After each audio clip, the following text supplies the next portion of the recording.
invite the 4 panelists to speak each for 5 minutes, 5 to 6 minutes, then we can throw it open to discussion. I invite Mr. Arjun Puri to begin his remarks. Good evening, everyone. As you've probably noticed, I'm the only one who hasn't received a scarf for a gift, but it's wonderful to be here. So in a capacity of someone who works in the space of admissions, I play a dual role because I'm also a college professor. And when I look at the topic, which essentially speaks of progression, sadly there are very few schools in this country that have a progressive mindset. And we also have very, very few world-class universities in this country. So the topic in itself is extremely interesting. But before anything else, just as so many young people sitting here, I just have one question. How many of you here watch a TV show called 13 Reasons Why? Okay, fantastic. Okay, there's quite a few. Okay.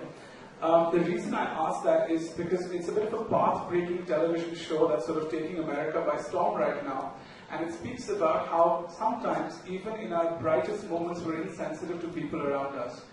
What I'm really trying to say to you is if we are to develop as a society with good schools and good universities, what we need is a progressive mindset. What we need is to be empathetic. What we need to do is replace, as a country, I think we run something called jugaad, which essentially means getting things done. It could be a phone call, it could be a father's friend, it could be taking advantage of situations that you benefit from. So as young people, what you need to do is, when you start growing older, when you go to university, you need to replace the word influence with inspire. So once that transition starts taking into place, there'll be more learned, educated citizens who are going to play a massive role in our society. Now, I was listening to Dr. Singh earlier, and I was feeling very happy when he mentioned that you need to study 10 hours a week. I almost wanted to become a student all over again. Sadly, he corrected it 10 hours a day, and I'm really happy sitting at the other side of the table. But it comes down to a personal mindset as to what works for you or not. How many of you sitting in this audience are 16, 17, and 18 years of age? Your life revolves around Snapchat and Instagram and Facebook, a lot like mine, though I'm not much older than what you are. But it's also progression to try and match our mindsets to mind and match our IQ levels. Because as a faculty member, it's our responsibility and ownership to try and treat everyone that comes into a class with a level playing field. Now sadly, when you go to high school in this country, you start with a roll number, and by the time you graduate with a percentage. So all your life you're a number in a high school. So sadly, an Arjun or a Rahul or a Neha or an Anjali, essentially all roles played by Shah Rukh Khan and Yash Chopra films, are replaced by a number. That's what happens in our school lives. And the moment you start applying to college, you're looking for another number, another cutoff. So welcome to the world of mathematics, which I never understood. Now, yeah, exactly. If there are many more of you, we can start a WhatsApp group and become friends. So imagine a scenario now where we're looking to build world-class schools where curriculum is more holistic, we are given more opportunity. You're confused, and I'll tell you why. Because when you reach class 4 and class 5, your parents are very enthusiastic and they want you to learn the tabla or learn the violin and how to play the piano. You go for swimming class, you play for tennis. And the moment you come to 6th grade, your parents smile at you and take you to a tutor. And there starts the journey of tuitions. Now, the more time you start spending at tuitions in high school, the lesser time you spend doing things you love. Again, question the progressive mindset. If you were to be progressive, you would actively stand up in a room full of people and say this is what you love and what you will pursue. The more of you that we can actively convince to be progressive, the chances of those progressive schools will increase, and so will world-class universities, because you will never settle for a mediocre university study. And I'm going to put a very important point in front of all of you. When I was 17 years old, I had no idea what I wanted to study at university. I grew up in a household where I was told cinema and literature is as important as mathematics. Sadly, I took it so seriously that I paid no attention to mathematics. So when I did get a job at an investment bank, a lot of people actively blamed me for the massive financial crisis in 2008. Because it was then that I worked at the biggest investment bank in the world, which is Merrill Lynch. But a lot of which was my education, which led me to multiple careers. And you know why? It went down to progressive education. Both at La Martiniere and at St. Andrews, which happens to be the third oldest college in the world, like Professor Rajkumar mentioned. If you think about it, it comes down to Nalanda and Takshila being the oldest. But I don't think any of you can take classes there. You probably have to run away from snakes because it's nothing but a dungeon. And if you look at Oxford or Cambridge, St Andrews, and you look at the tradition and the value, I mean, it's what, 1,000 years old? St Andrews is 612 years old. And these are incredible places, which is why the tag world class comes together. It's faculty, it's students, and it's basically human capital. Buildings don't make world class universities, people do. And that is what your takeaway today should be. I'm so glad to see so many parents here. I'm not a parent, I'm ready to be one. Okay, that's my sign that 5 minutes are up in a technological world where it's an alarm ringing right next to me. But I'll speak for 30 seconds more because there are some parents here in this room. And my only request to you is if you want your child to be happy and successful and to lead a life where your bother is stopping them from studying, then the answer is let them study what they love. There's an American poet, his name is Charles Bukowski, and he said something, find what you love and let it kill you. In this country, we find everything else that kills us apart from what we love. So congratulations on graduating from high school. Don't worry, there are many more exams that will wait for you in the future. Study hard, study at your pace, and if you need to listen to music while you study, that's not a problem. I did it a lot of times. So times do change, but God bless you, and let's make India a fantastic country with world-class education. Thank you very much. It's important to recognize the fact that many things that we all say should be seen in the context of the diversity of opinions and discourses that prevail in this. And you need to start listening and hearing many views and perspectives, and not that anyone is wrong in this, just that you will be making informed judgment about what works for you and what at a particular point of time actually works for you. So I want you to keep that in mind as you think about it. Now I call upon Mr. Kamal Mangal to make his presentation.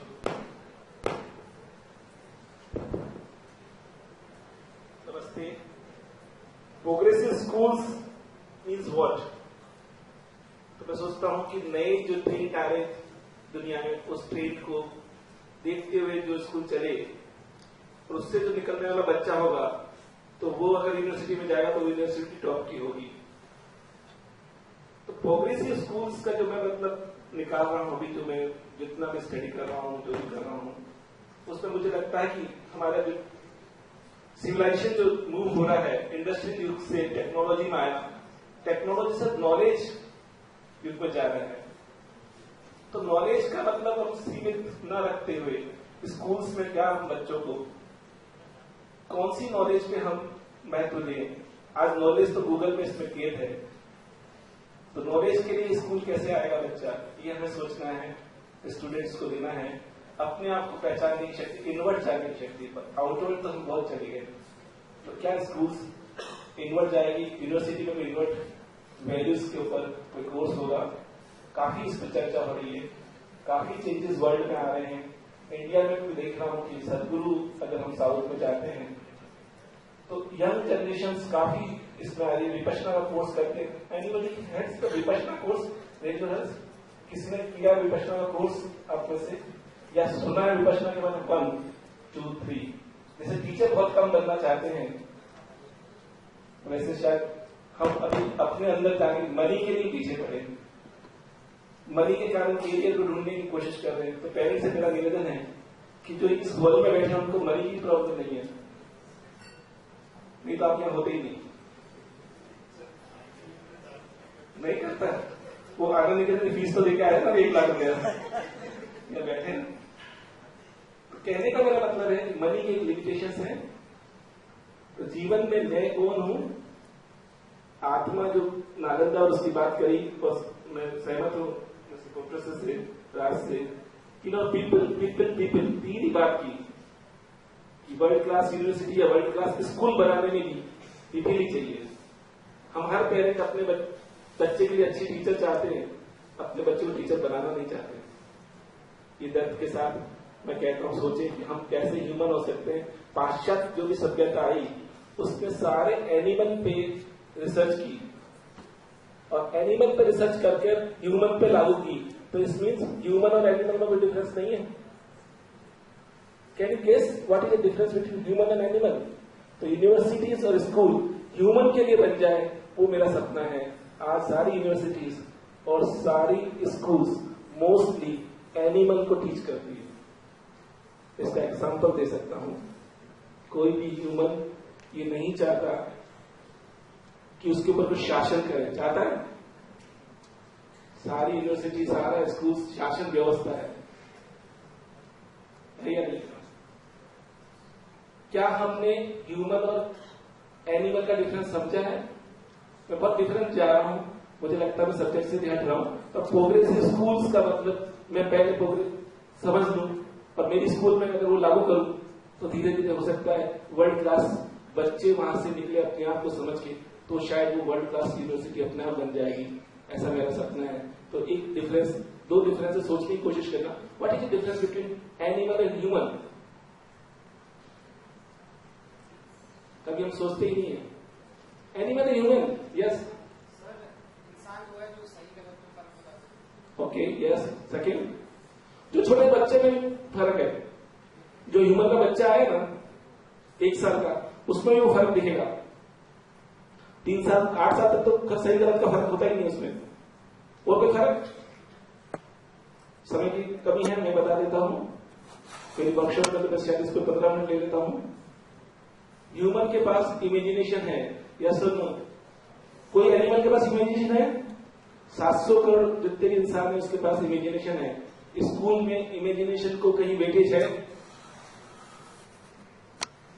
Weightage चाह कर कोई teacher, कोई school थोड़ा बहुत दे दे तो लगे, कहीं weightage नहीं है। तो किसकी स्कूल है? दूसरा, फ्रीडम ऑफ ह्यूमन के पास फ्रीडम ऑफ एक्शन है। 3 डॉग होंगे, कहीं के भी डॉग होंगे, जापान, इंडिया, पाकिस्तान के, तीनों डॉग क्या करेंगे? खेलने में भोगेंगे। 2 ब्रदर भी एक सा रिएक्शन नहीं होगा। तो इसका मतलब हमारे पास फ्रीडम ऑफ एक्शन है। तो जिसको और समझ सकते हैं, एग्जाम्पल पे दूध पड़ा है, बिल्ली दूध पिएगी अगर भूखी है तो, भूखी नहीं है तो दूध नहीं पिएगी। और हम इंसान खूब पकवान पड़े व्रत कर सकते हैं, खूब खा के आए, अभी और ऑफर करें तो हम खा सकते हैं। तो ये जो फर्क है, इन दोनों फर्क को समझकर हम एजुकेशन सिस्टम अगर बनाएंगे तो समझेंगे कि हम अगर गौतम बन के पैदा हुए तो बुद्ध बन के मर सकते हैं। इतनी कैपेसिटी हम सब में है। हर एक बच्चे में वो कैपेसिटी, जहां भी जितने भी बच्चे इतने बैठे, अगर वो पहचानने में मदद कर दें कि तुम में बुद्ध बनने की कैपेसिटी, सुनते तो आए अहम ब्रह्म, पर उसको रियल में उनको अपॉर्चुनिटी दे दे तो हर एक बच्चा गौतम बन सकता है। ऐसी स्कूल बनेगी, ऐसी यूनिवर्सिटी बनेगी तो वर्ल्ड क्लास अपने आप हो जाएगी, इसमें एक गौतम निकलेगा। Gate my point. Thank you sir, for that perceptive set of reflections. I think one of the things which he raised is also about what kind of a society we are building, where the focus of large part of our young people is to only make money and increase their personal wealth as opposed to what they can contribute. There's a very famous political philosopher at Harvard University by name Michael Sandel. And Michael wrote a book 3 years ago which was entitled What Money Can't Buy, The Moral Limits of Markets. For those of you who are here who read books, I strongly encourage you to read that book by Michael Sandel. And what Michael Sandel has argued in the book is that he's not opposed to the idea of making money and also the role of markets. And all of us believe in that. Michael himself believes in it. He makes a distinction between a market economy and a market society. He is perfectly comfortable with the idea of market economy in which many goods and services that we have in the world is traded and money can buy it. But then he differentiates a market society in which everything that we do is measured in monetary terms, and he disapproves of such a society.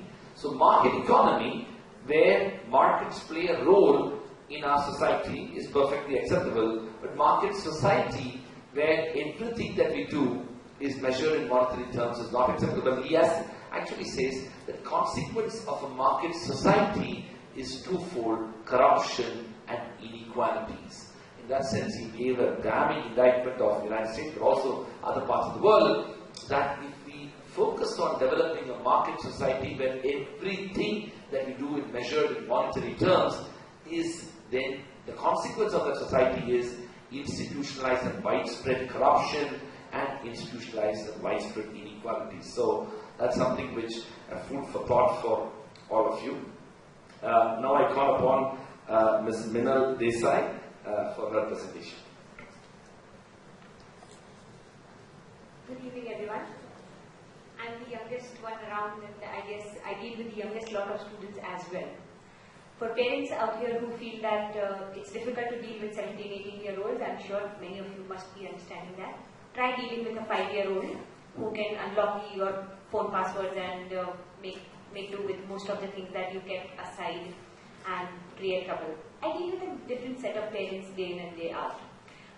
Parents who want their 3-year-old to go into a particular school so that he or she can get an admission in a particular college or a university. Because फिर ये board नहीं लेंगे तो इसमें admission नहीं मिलेगा, इसके marks वहाँ पर काउंट होते हैं. What I'm trying to say here is that even before the child learns to walk or is able to establish his or her own personality, we have already decided what will be in the best interest of the child.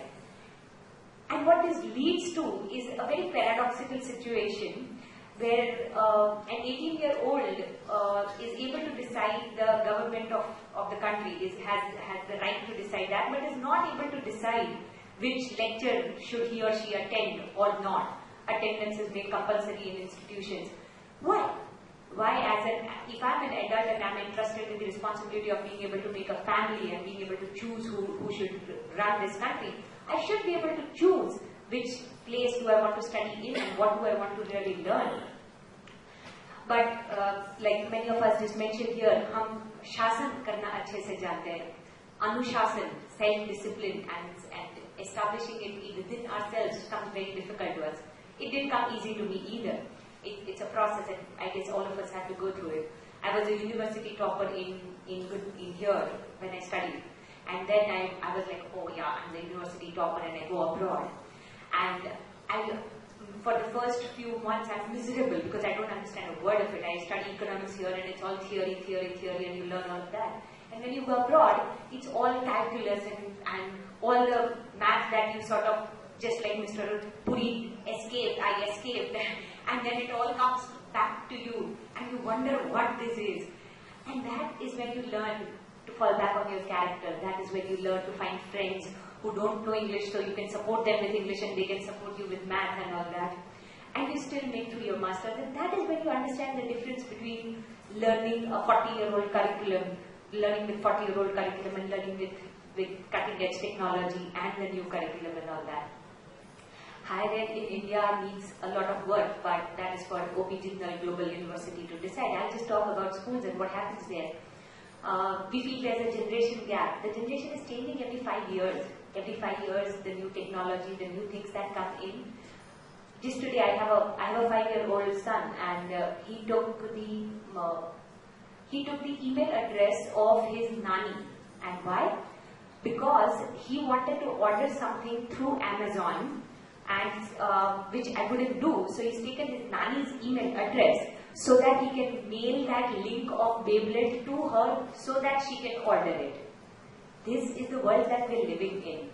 What Sir just mentioned about Michael Sandler, he's an amazing person and I've heard quite a few of his lectures and all that. And while he was just mentioning it, I already ordered that book on Amazon and I would want to read it.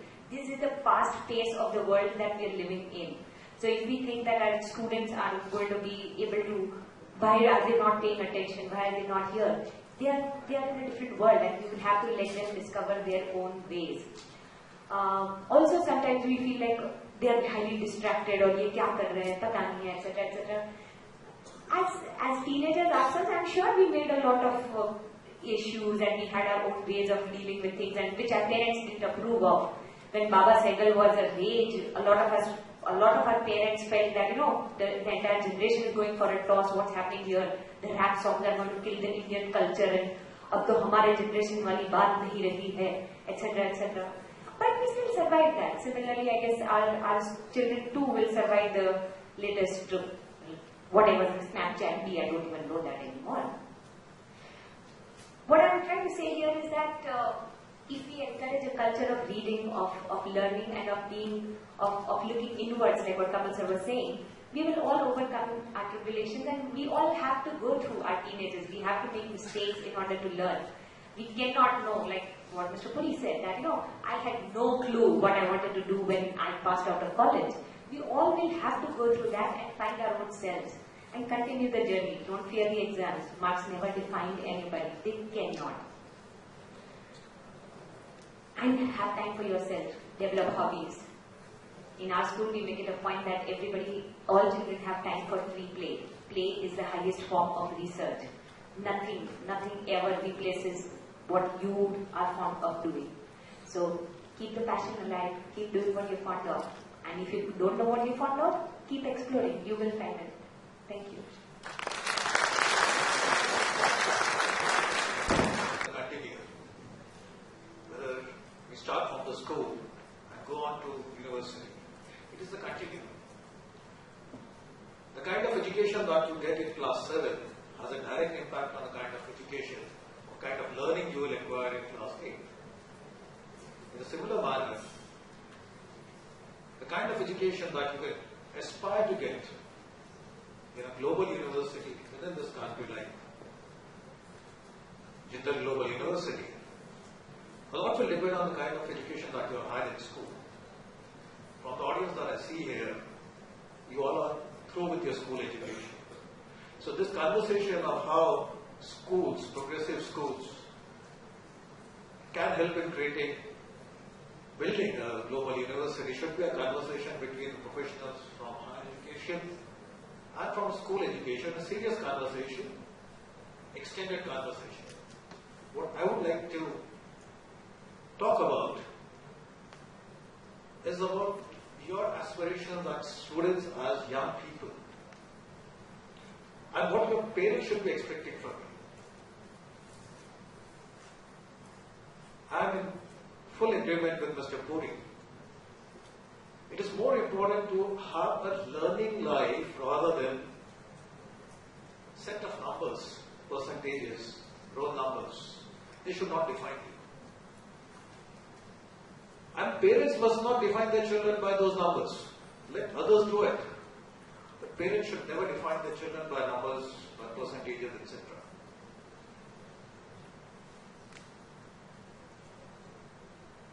In 1987, that's 30 years ago, I scored 47.8% in my 12th. When I came back, my father asked me, "Kya hua?" Because I came very late, I was very depressed. It was a shock for me because the previous year I topped in my college. And I told him, 47.8. That was the only time he asked me kya hua. That was the only time I mentioned my percentage to him.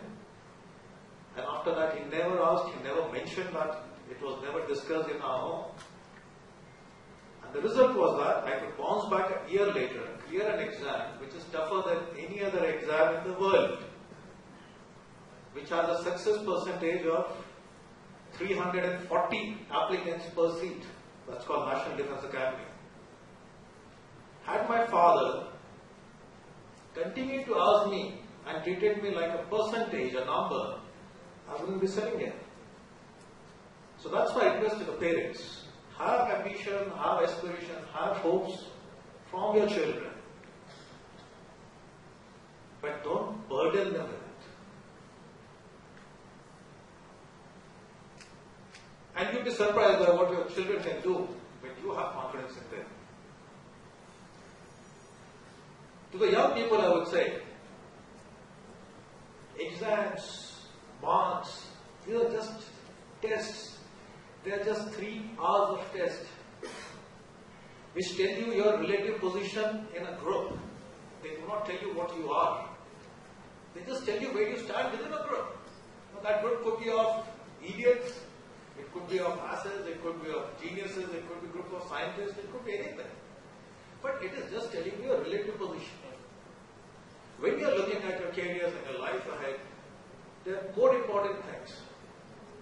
And if you get some of these things right, you succeed at whatever you do.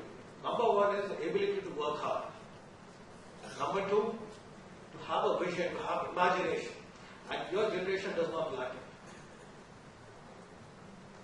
We, in fact, do not have that imagination because we really cannot tell you what is going to happen 5 years down the line. We don't know what is going to happen 1 year down the line. You guys are moving so fast. So we are the last person who should be telling you what you should be doing. Because we are already past. You are the ones who are creating this today. You are the ones who are creating a future so fast. Like the previous speaker told about her son at the age of 5. That little young man is moving so fast that the mother cannot keep up pace with her. So then for it. In a similar way, the speed at which you and your generation are moving, we should be the last people to tell you what to do. But we would definitely tell you one thing. That develop a habit of learning. Constant learning because things are changing so fast. A software engineer who trained just 5 years ago today is redundant. A guy who was leading a team in Mahindra Tech has become redundant as a team leader because he could not keep up with the new technologies which are coming in. And he became a liability, a high-cost liability, and was out of job. Develop a habit of lifetime learning. And this lifetime learning will only come through when you have a sense of wonderment to know. And that is where a composite education is a better idea than too much of specialization right at the beginning. And where things are going on, in 5 to 10 years, you'll find that integrators, people who can bring together different kinds of knowledge together, will be in greater value than the specialists. You are very lucky to be born in this generation where today you can do anything as long as you're the best in it. You can make money, you can have fame. Even if you're a hairstylist, like Habib. I mean, in my generation, if I told my father I want to be a hairstylist, he would have kicked me out of home. Yes, I would have been in this stage 30 years ago. So you are very lucky to have been born in this generation, in this country, when you people can decide to take on any career. As long as you do well in that career, your life is made. Success will be yours both materially as well as in sense of satisfaction of doing a great job. So don't limit yourselves by the choices that are available to you. Don't say these are the only 4 things that I can do. Ye nahi hoga to main kya karunga. Don't worry. As long as you can work hard and try and move into a field that you really love. I said try because many of you really don't know what you love at this stage. But there is no harm in trying. Go into something that you like or you think you like, go ahead. If it doesn't work out, no problem. Just change your course. It's not the end of the life. And parents need to give this confidence to their children that yes, son or my daughter, I am with you. It is not the end of the life. It is just a beginning. It's not even a beginning. It is, like I said, it's a continuum. We are in a part of life and life will continue. So all the best to you. And to parents, I once again say, let them be. If you let them be, they will never let you down. Thank you.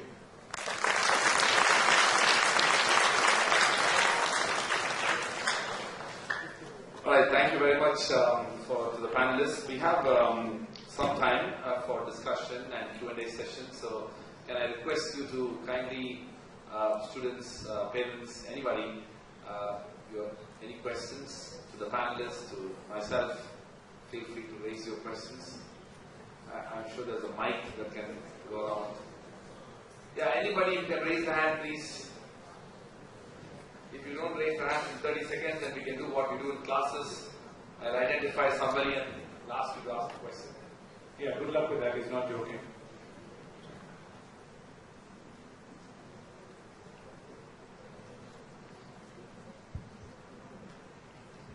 We have 2 mics. You can raise your hand and the mic will reach you. Or not raise The parent here is asking that, let's say, the student has not done so well in his or her 12th or whatever, and then ends up in a university, it could be any university. What does the university's role to achieve the full potential of the student? And it's a very important question because it's a question that fundamentally defines what ought to be university education. Because most of the time in India, the leading universities in India, including the IITs and IIMs, but also other institutions, have always had the privilege to admit the creme de la creme of the Indian students. The students who are in the 99 plus in their high school, the toppers of entrance examination, the toppers of undergraduate education, and they end up going into these institutions. Frankly speaking, nothing much that the university, the college needs to contribute to the growth and evolution of this person, because he or she is already so evolved and probably extremely bright and brilliant.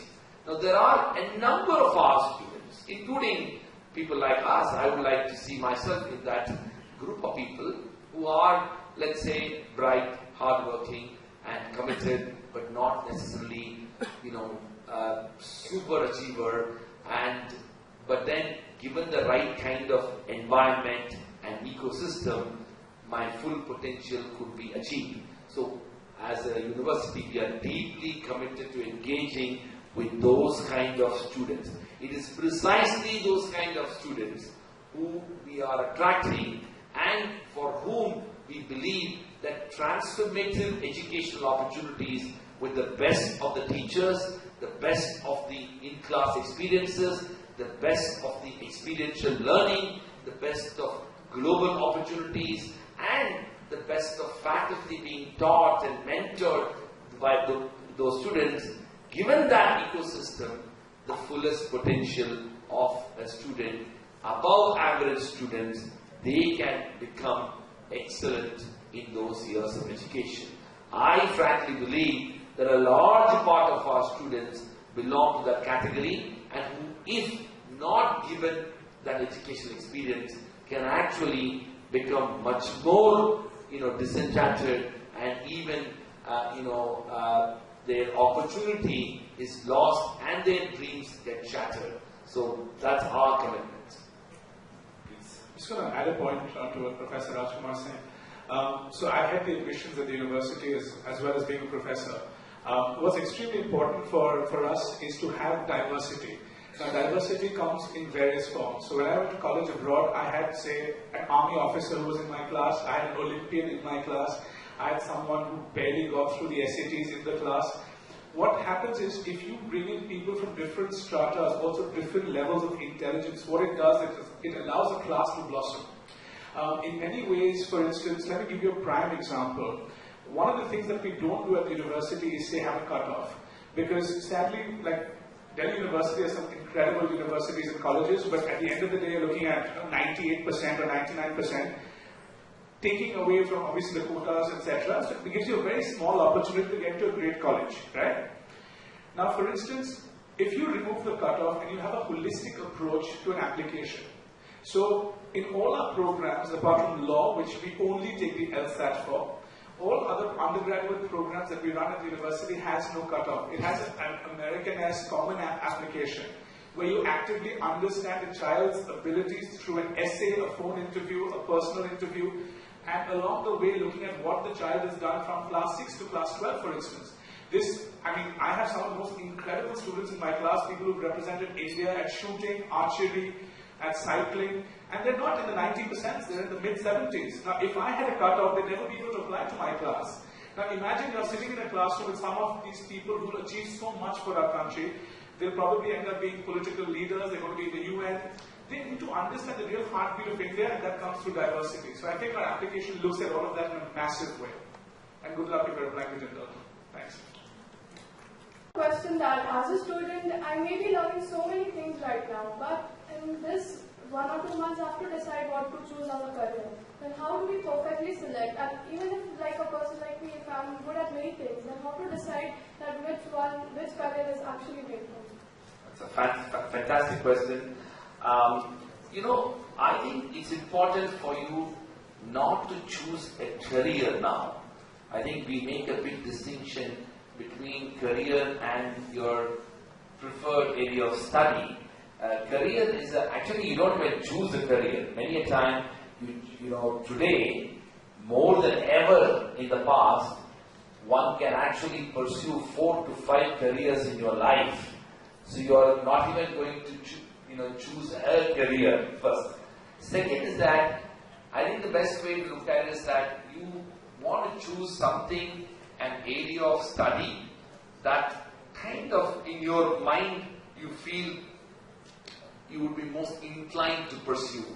Now that may be at times wrong, and you may decide that it's not what you intended. Those options unfortunately exist less in our country, because if you end up choosing the kind of... So in a way, it may be a good idea to be part of institutions, and I'm here not only saying Jindal, but there may be other institutions, which has the more multidisciplinary sort of broader humanities education, so that you are not hell-bent on choosing one thing and you're going to get stuck with it. You know, you'll be very surprised to know, one would think that today law is a career, but you know, over 20% of law students at a university like us, they don't actually end up becoming lawyers. They become investment bankers, they become consultants, they become entrepreneurs, they create opportunities in other areas. So gone are the days when, you know, when you study something, you need to exactly work in the area of study. Many aspects of education is to provide foundational knowledge and understanding of certain disciplines, and a huge emphasis on understanding and developing skills and perspectives of analysis, interpretation, argument, articulation, things like that. And of course, reading and writing and reflecting, and those skills. And these skills are transferable skills. Even this knowledge is transferable into various careers. So don't put yourself in a mindset that whatever you decide now is going to be your life. It changes, and changes so dramatically, and there's nothing wrong in it. Ask you a question. How many of you here know who is Salman Khan? I'm waiting. Is everybody know who is Salman Khan? Can you please raise your hand who knows Salman Khan? And how many of you know the person who I'm calling a Salman Khan is not the movie actor Salman Khan? Alright, that's few hands. Alright, so I am talking about this extraordinary individual by name Salman Khan, who is the founder of Khan Academy. He's not a movie actor. Now, Salman Khan, the founder of Khan Academy, has revolutionized education. The vision of Khan Academy is basically to be able to educate anybody from anywhere on anything. He is relatively young even today. A few years ago, in fact 5 years ago, in the year 2012, Salman Khan was invited by his alma mater, MIT, he's a graduate of Massachusetts Institute of Technology, to deliver the convocation speech. It's a very prestigious occasion. That was the 145th or some convocation of MIT, and he was the youngest individual ever to be invited to deliver a convocation speech because of the revolutionary nature of what he did. I'm going to read the ending part of his convocation speech. It's a very inspiring speech. You can Google and find out. The speech itself is on the web. But I'll just read the last portion of the speech, which I think is a very important thing for you to reflect about. And I quote, this is from Salman Khan's convocation address at MIT. And this is at the end. I quote, "Most of my own life, I thought I had to choose between a safe route and the adventurous. When I was your age, I was a bit skeptical of speeches like this. I thought, sure, the guy at the podium can talk about changing the world, but what about my student loans? What about my family that has worked so hard to get me here? What about all the people who pursued their dreams and failed? Wouldn't it be selfish of me to give up the secure path for the long shot at the audacious? I can't say this to any group of young people. For those of you graduating today, I believe that you can have both security and adventure, bread on the table while taking a shots at the moon. We are at a unique point in history where what once required many people spending years and many millions can now be done by a small group of inspired people from a dormitory room, or in my case, a bedroom closet. Ideas can be proven before they need to be committed to. The revolutions of our generation in business, education, social structure, and even politics are not being catalyzed by generals or politicians, but by highly empowered individuals like yourselves, the wizards of our time. So speak. Who can see with clarity how the assumptions of previous generations no longer apply, and the revolutions often grow out of nothing more than an intense hobby, an inspired attempt of seeing it things can be rethought a little better. So go forth with your careers, but leave space for your passions. Remember that you are much, much more than a title or a bank account. You are dancers and poets, inventors and athletes, musicians and innovators. If you give your passions room to breathe, you might find that is all they need to help you move the dial forward for everyone. And this isn't just a commencement speaker trying to make you feel good or take weight off your shoulders. This is another member of your species who knows how badly the world needs you. Who knows what MIT graduates, like a tall person who learns to slouch, to not stand out, sometimes undersell who they are, even to ourselves. I am in fact putting weight on your shoulders because I know how scarce and important a resource you are. And unquote. I say this because of the fact that Salman Khan revolutionized the future of education in ways that today he is consulting almost 100 plus governments.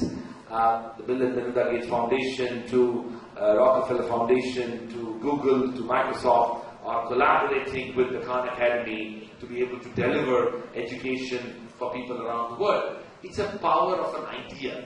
And you as young people, this generation, has extraordinary power of an idea. So begin to think about the passions and converting them into ideas, and use education, whatever education, in whichever discipline, in wherever institutions that you are studying, to convert those ideas into transformative change that you can participate in. Thank you.